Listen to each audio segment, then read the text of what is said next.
I wish things would go back the way they were. What did they say? Things that stop making sense.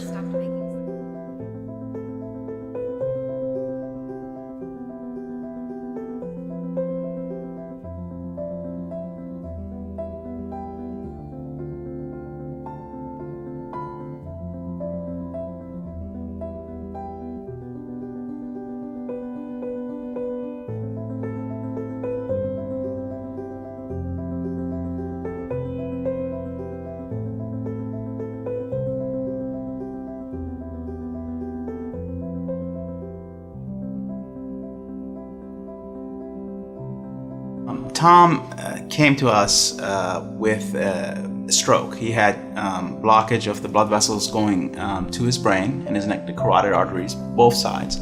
But one of the sides was so severe that blocked enough flow that caused a stroke on the left side of his brain. It wasn't a big stroke, but it was in a very critical area. It was an area of the brain that controls speech. Very difficult for me to say some of these things because I can't tell you certain things, not be able to tell all of these things. So I can't. When I started before I did this, you articulated, we did all that stuff. I can't do that same things. I really can't. Tom's situation is a difficult one.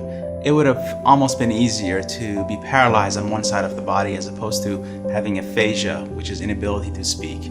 It's affected his ability to communicate with his family, his friends, his ability to do his job.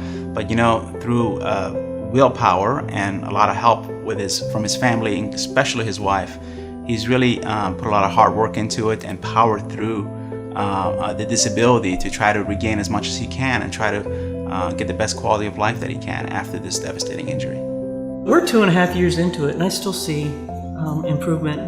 Some days are better than others. Some days it's a step back or two, and some days I swear it's almost normal. Just, it would be like he understood something I said, and be, oh my God, that's unbelievable.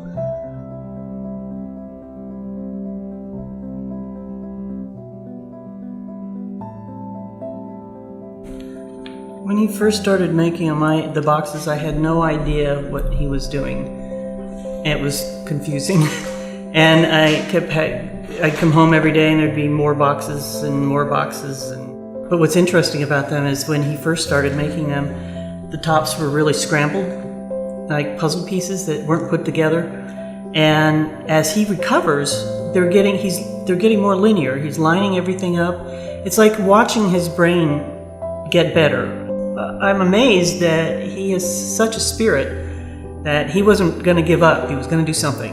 And if it's making boxes, then he's going to be making boxes. But, he could have wallowed in grief and depression and despair and all that kind of stuff. And instead, he just dusted himself off and said, I'm going to make boxes.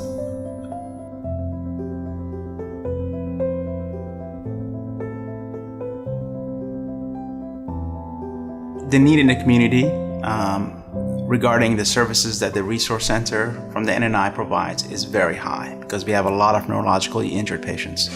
The healthcare environment is changing. It is becoming more and more difficult to provide those supportive services to the patients and the patients' families going forward. And for that reason, the support of the community and the financial support of the community is very, very important.